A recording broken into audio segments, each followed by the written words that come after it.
فزي ما انت شايف كل دي اللوجوهات اللي احنا عاملينها على كانفا. وفي الفيديو بتاع النهارده هنتعلم بسهوله ازاي نعمل اللوجو من الصفر على كانفا وبخطوات بسيطه قوي من غير ما ياخد اي وقت خالص. ده بيبقى معمول على الاستريتور بس الحمد لله قدرت اعمله على كانفا. فزي ما انت شايف هتلاقي حاطط لك اللوجو على الموك اب اللي انت لسه عامله. فهندوس.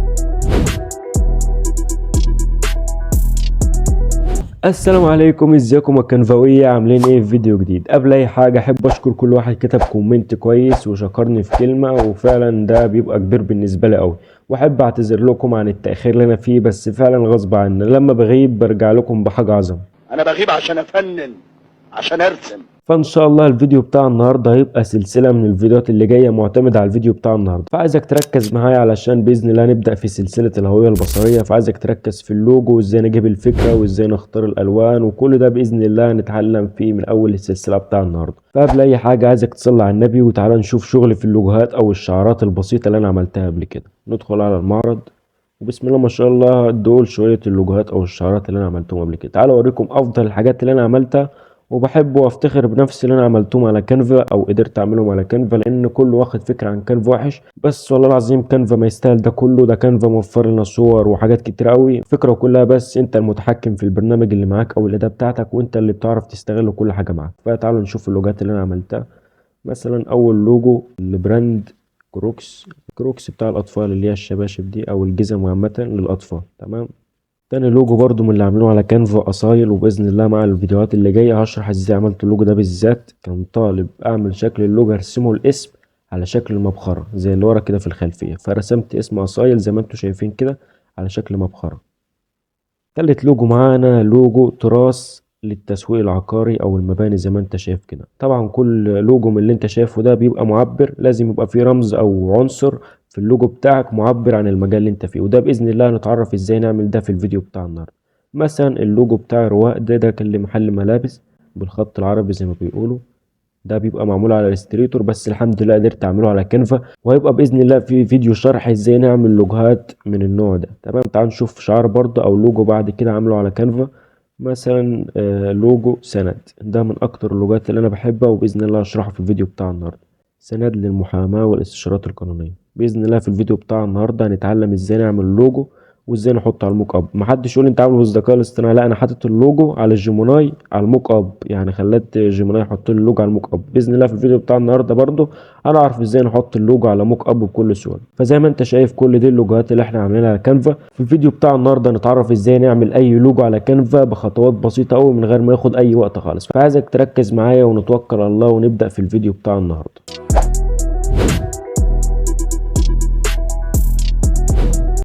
باذن الله في الفيديو بتاع النهارده هنشرح ازاي قدرنا نعمل لوجو سند للمحاماه بالشكل اللي انت شايفه ده بكل سهوله، وازاي جبت الفكره وازاي قدرت تطبق ده كله على كانفا. اول حاجه عايزك تبقى عارفها ان في كذا نوع من انواع اللوجو، يعني مفيش شكل واحد محدد بس اللوجو. في مثلا لوجو زي ما انت شايف بيبقى الاسم بتاع الشركه دمجه مع مثلا زيتونه، زي الاسم اللي انت شايفه ده البراند زيتون باع الزيتون وكده، انا دمجه مع الورق بتاع الزيتون وانا حاطط الزيتونه في حرف الاو. تمام. وفي نوع تاني اللي انت بترسم الاسم على شكل الحاجة بتدل على اللوجو. يعني انا مثلا انا راسم اسم اصايل للبراند البخور والعطور وكده على شكل مبخرة بتاع العطور، ده على طلب العميل والحمد لله عجبه. في نوع تاني من اللوجوهات اللي انت بتدمج اول حرف من الاسم مع حاجة تبع البراند، يعني مثلا هنا اسم البراند ايه بين وسول. تمام. يبقى اول حرف في البراند ايه حرف البي. تمام. فانا هنا دمجت حرف البي مع كوبايه القهوه. فانت اول ما تشوف اللوجو كده بتعرف ان اللوجو ده تبع براند قهوه او كافيه وكده، اي حاجه تخص القهوه. وبنفس الكلام برضو مثلا لو شركه طيران زي اللي انت شايفه ده كده اسم الشركه فيزا وان، فانا دمجت حرف الفي مع شكل الطياره زي ما انت شايف كده الطائرة على شكل حرف الفي، ودمجه برضو مع حرف الاو. يعني انت بتدمج اول حرفين مع بعض او اول حرف بس. انا دمجت حرف الاو اللي هو في كلمة وان مع حرف الفي على شكل طيار. في نوع تاني من اللوجوهات انك بتدمج اول حرفين من البراند مع بعض، زي ما انت شايف كنت دامج حرف الاتش مع حرف الار لانهم اول حرفين في الاسم بتاع الشركة. تعالوا نشوف نوع تاني من اللوجوهات. مثلا اللوجو اللي انت شايفه قدامك كان بتاع اكاديمية بتاع تحفيظ القرآن، كان اسم الاكاديمية ترتيل، فانا دمجت الترتيل مع المسجد القبة بتاع المسجد ومع المصحف، فبالتالي اول ما بتشوف على طول الشكل بتعرف ان اللوجو ده بتاع تحفيظ القرآن. وفي لوجو تاني بيكون بعيد عن اصلا عن اسم البراند او اسم اي حاجة، يعني بيكون موجود علامة مش تبع البراند خالص. يعني تعالوا اوريكم مثال عشان تفهموني اكتر. ندخل على بنترست ونكتب ايقونات لوجو مثلا، ونشوف ايه اللوجوهات اللي هتظهر قدامنا. مثلا شات جي بي تي، انت شفت الشكل ده والايقونه دي، قال لي انت شفته او انت عرفت ايه من اللوجو؟ هو بنفس الكلام، بيبقى علامه مش بتدل على، مثلا انت دلوقتي البراند بتاع القهوه بيبقى فيه كوبايه قهوه او البن على شكل البراند بتاع القهوه، فبتعرف ان ده تبع البراند بتاع القهوه. لو انا مثلا حطيت لك نجمه وكتبت كافيه وانت شفت النجمه بس، هل هتعرف ان النجمه تبقى تبع الكافيه؟ بالتالي لا. فبيكون في لوجوهات من النوع ده اللي هو مثلا بيكون ايقونه مش بتدل على النوع بتاع البراند او حاجه فيه. فيا رب تكون فهمت انواع اللوجات اللي انا وريتها لك دلوقتي. فتعالوا نبدا في اول لوجو هنعمله في الفيديو بتاع النهارده. باذن الله في الفيديو بتاع النهارده هنعمل لوجوهين على السريع كده وهتفهمهم ما تقلقش. اول لوجو هنعرف ازاي عملت اللوجو بتاع الكافيه اللي هو بين وسول. تاني لوجو هنعرف ازاي عملت اللوجو بتاع سند. ده كله باذن الله هنعرف في الفيديو بتاع النهارده. فيلا نبدا باول حاجه بسند. اول حاجه علشان حرف السين في كلمه سند، فانا كنت لازم العب في اول حرف زي ما قلت لكم. اول حاجه دخلت على بنترست زي ما احنا متعودين عشان اعمل تغذيه بصريه، كتبت لوجو محاماه. عايز اشوف الاشكال اللي موجوده عشان اخد فكره يعني، واشوف هعمل اللوجو بتاعي ازاي. هتلاقي في حاجات جميله قوي زي ما انت شايف كده ظهرت قدامك، مثلا اسم ودمج فيه الميزان. يعني هو اي مصمم بيلعب على شكل الميزان بتدمجه مع اول حرف مع الكلمه كده، فاحنا لازم نلعب على النقطه بتاع النهارده. فبالتالي حرف السين في كلمه سند قلت لازم العب فيه، كتبت في البحث سين. سين بس ظهر قدامي الحروف الجميله اللي انت شايفها دي، كذا حرف من شكل السين زي ما انت شايف كده. عجبني مثلا الشكل بتاع حرف السين ده، فرحت دايس تنزيل الصورة كده. تمام. وانت تقدر تنزل مثلا الشكل ده. انت مثلا جرب معايا نزل الشكل ده، يعني مش لازم كل حاجة زيه بالظبط، خليك مختلف عني عشان ده بيفرق قوي في المستقبل. او ممكن تنزل مثلا حرف السين ده، يعني انا هجرب انزل معاكم في الفيديو بتاع النهاردة حرف السين ده. بعد ما نزلت حرف السين، العميل كان طالب مني اعمل اللوجو باللون الذهبي والاسود، فكان لازم اخلي لون السين لونها ذهبي، فده كان لازم اعمله بالذكاء الاصطناعي طبعا عشان كانفا يبقى صعب شويه عليه. انا اقدر اعمله على كانفا بس ياخد مني وقت جامد. فرحت دخلت على جيميناي، طبعا كلكم عارفين جيميناي اللي عملناه في الفيديوهات اللي فاتت. ندخل على جيميناي، وبعدين دوست علامة الزائد تحميل ملفات، واختار حرف السين اللي انا لسه منزله من على بنترست دلوقتي، وقلت له عايز حرف السين ده يكون لونه ذهبي 3D. عايز حرف السين او الشكل ده، عايز الشكل ده مثلا، قول له عايز الشكل ده، الشكل الابيض لونه ذهبي ويكون 3D. 3D او مش لازم تحوله 3D، مثلا قلت له 3D. وبعد كده تبعت له الكلام والشكل اللي انت لسه منزله دلوقتي. دقيقه بالظبط وهتلاقي خلص لك حرف السين خلاه لونه ذهبي زي ما انت شايف بالجمال الجميل اللي انت شايفه قدامك. والله العظيم ما كنت اتوقع النتيجه. فمثلا انا عاوزه من غير خلفيه، هقول له شيل الخلفيه. شيل الخلفيه. هتلاقي شالك حرف السين الخلفيه بتاعته. دوس تنزيل الصوره، ويلا بينا نخش للكلام اللي بجد. ندخل على كانفا. بسم الله الرحمن الرحيم. طبعا عاوزك تركز في كل خطوة، عاوزك تركز من أول ما بدأنا الفيديو، لأن كل كلمة بتتقال فعلا بيبقى ليها القيمة بتاعتها، ولو ركزت فيها تستفيد جامد. فندوس إنشاء. بعد ما دوست إنشاء دوس شعار أو لوجو عشان يجيب لك المقاس بتاع اللوجو، أو ممكن تكتب 1080 بكسل في 1080. هتلاقي طبعا في لوجوهات كتير على كانفا ممكن تعمل تغذية بصرية عليها، بس احنا مش عاوزين نعدل على أي حاجة يا جماعة. يعني مجرد انك شفت حاجات زي كده، مش عاوزك تتسرع وتمشي تعدل على اللوجو وتقول انا عملت لوجو. انت كده مش بتستفيد اي حاجة، وبتضحك على نفسك مش بتضحك على حد غيرك. فعاوزك تدوس انشاء كده. بعدين نخلي لون الخلفية مثلا لونها اسود عشان يبقى الاسود مع الذهبي كويس اوي، او ممكن تخليه ابيض. كده كده بعد كده في الفيديوهات اللي جاية هقول لك ازاي تسلم الملف بتاع اللوجو، او ازاي نعمل ملف ونسلمه للعميل، عشان ما تروحش باعت الصورة كده زي ما هي للعميل وتقول له انا خلصت اللوجو. العميل كده يعرف انك كده مش شغال احترافي. فعايزك تركز معاه عشان هيكون دي بداية سلسلة من ازاي تعمل لوجو وازاي تعمل هوية بصرية صح. تمام. فاحنا نخلي الخلفية لونها اسود. بعدين نجيب حرف السين. بعد ما اخترت الصورة هتدوس على مزيل الخلفيات، هتلاقيه شلك الخلفية زي ما انت شايف كده. تمام. صغره شوية كده.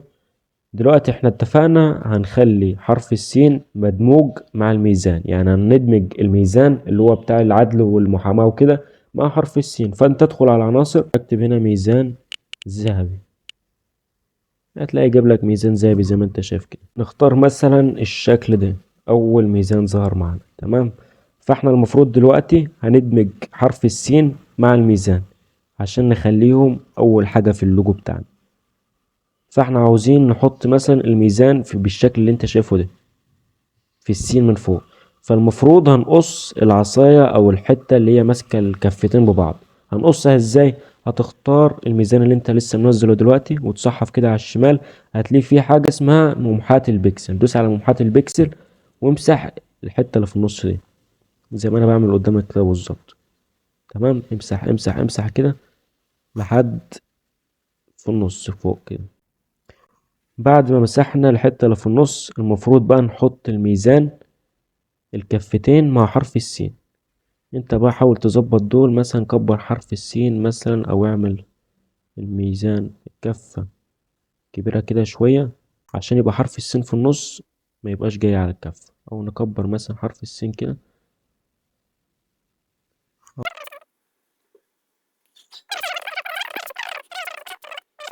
تمام، بعد ما ظبطنا الكفتين خليناهم فوق كده فوق حرف السين بالظبط، عايزين نخليهم حتة واحدة.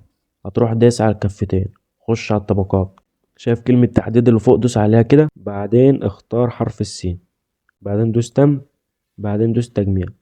بص الاتنين بقوا حتة واحدة بالظبط. بس على فكرة بيني وبينكم، حرف السين التاني اللي هو في اللوجو بتاع سند ده كان أحسن، علشان الشرطة اللي هي في حرف السين كانت طويلة، فبصوا الكفتين كانوا فوق.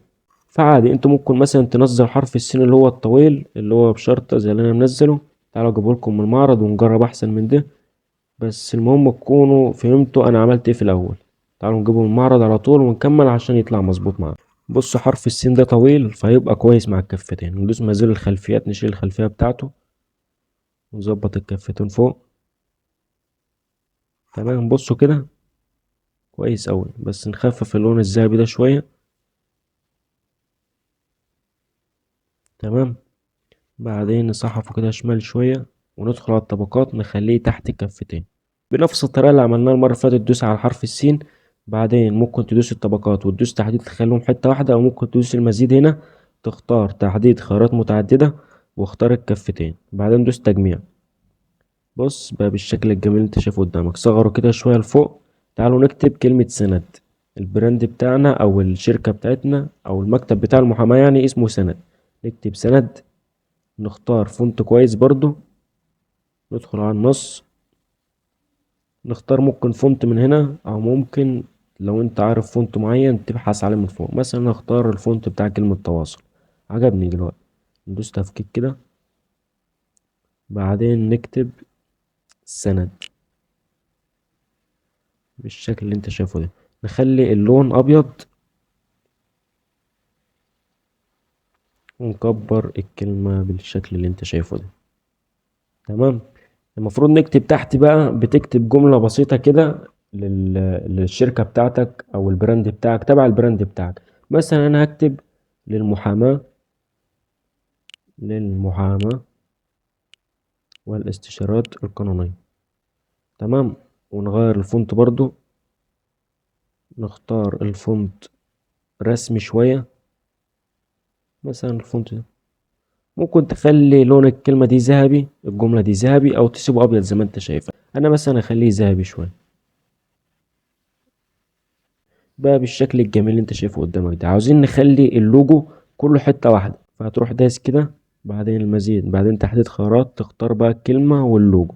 بص بقى حتة واحدة قدامك، تقدر تكبر وتصغر ومش عارف ايه بالشكل الجميل اللي انت شايفه قدامك. تعال نعمل كده، ندوس تكرار. لو عايزين نخلي الخلفية مثلا لونها أبيض، اختار الخلفية خليها لونها أبيض، وغير كلمة سند خليها لونها أسود.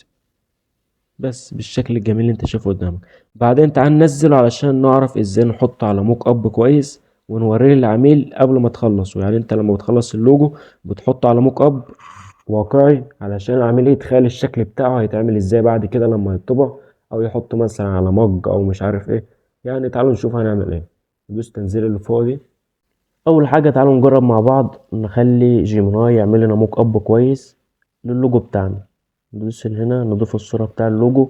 بعد ما تختار الصورة بتاعتك قول له عايز اللوجو ده يكون على موك اب، موك اب مكتب محاماة،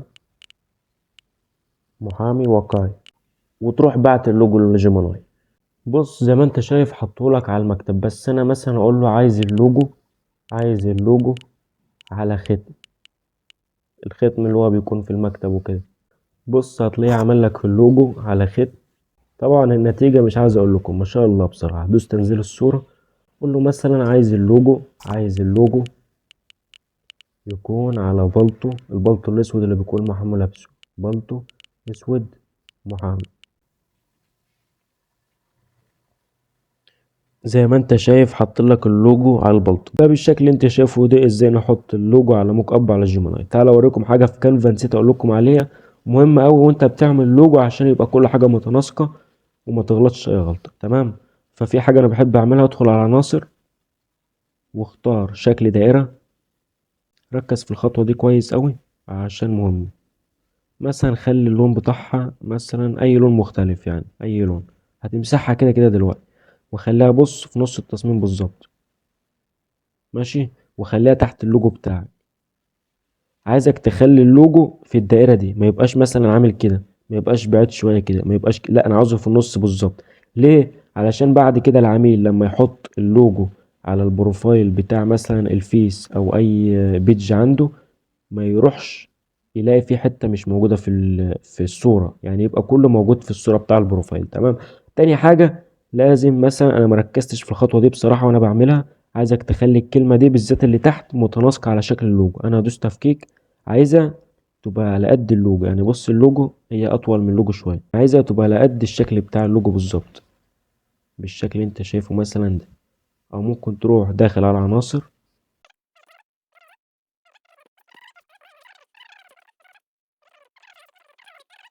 هو العميل بيكون طالب منك الحاجة اللي انت هتعملها، فانت لازم تشوف رأيه يعني وتقترح عليه وتعمل لوجو بكذا شكل. فدي بإذن الله نعرف برضو في الفيديوهات اللي جاية ازاي نعمله. تعالوا دلوقتي اوريكم طريقة تانية ازاي برضو نحط اللوجو بتاعنا على موك اب كويس. فاحنا ندخل على بنترست، مش هنستخدم موقع تاني علشان الطريقة دي برضو بصراحة بحبها اوي. اكتب موك اب، موك اب لوجو، بالظبط بنفس الكلام اللي انا بكتبه. هتلاقي جاب لك ايه حاجات زي ما انت شايف بالظبط اللي انت شايفه قدامك دي. احنا مثلا نختار الشكل ده مثلا، او ممكن تختار مثلا نختار مثلا الشكل الخشب ده. تدوس تنزيل الصورة، تروح داخل على جيميناي. بعد ما دخلت على جيميناي المفروض دلوقتي هنختار صورة الموك اب اللي انت لسه منزله، وهتختار صورة اللوجو اللي انت لسه عامله. فهنختار اللوجو كده، بعدين ندوس زائد وندوس تحميل الملف، نختار صورة الموك اب اللي احنا لسه منزلينها، ونقول له ايه بقى، حط اللوجو ده، حط اللوجو على الموك اب، الموك اب اللي في الصورة التانية.